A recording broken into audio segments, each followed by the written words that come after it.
Hey everybody, John Woolworth here for Photo in a Teardrop.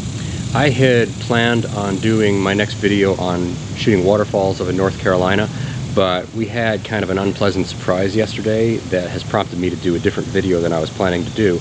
And first of all, you might notice I look a little different, and when you get lazy and don't shave anymore, this is what happens. So we're going to see if I go with that or not.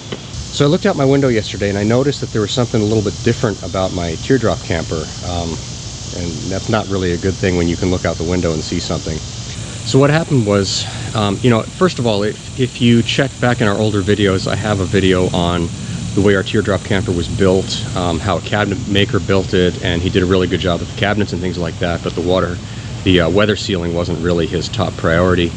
And once again, that's the issue. And so a couple of years ago now, I guess maybe a year ago, I reskinned the trailer in aluminum. I redid a lot of the weather sealing, but one of the things I did not really touch a whole lot was the hatch door, and that's been kind of a continuous problem since we got it. It's the hardest thing to weather seal.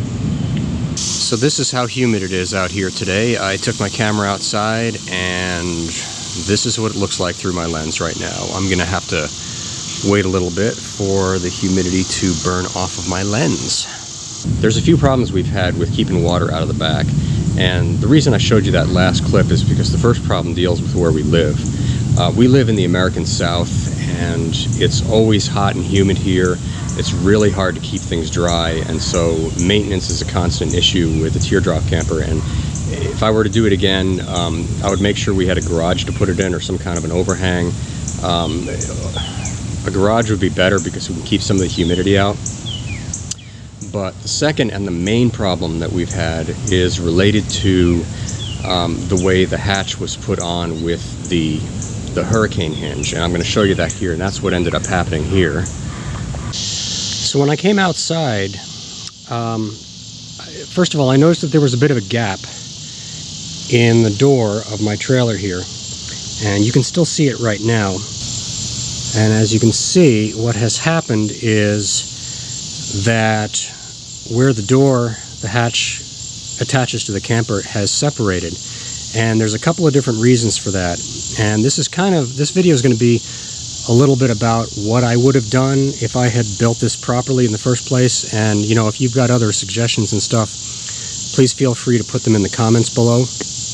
But first of all, what ended up happening was that every one of these doors has got a hurricane hinge on it. And I'm going to zoom in a little closer to that so you can see that. But the hurricane hinge is designed to keep water from entering into the hatch. Water can't get into it. It runs down and then out the end. But when you install it, what you need to do is you need to have an overlap, an overhang of a half an inch or an inch at the end of that hurricane hinge, so that when the water runs out, it will drip off the end and not just like run around the bottom of the hinge and run into the galley of your camper.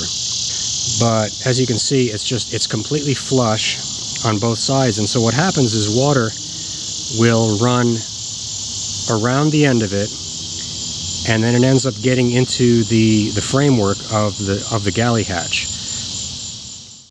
Alright, so I've got the galley hatch open right now, and now you can see really the damage that's been done because of that error with the hurricane hinge. And the water has come in, and you can actually see that the frame has rotted, and it's now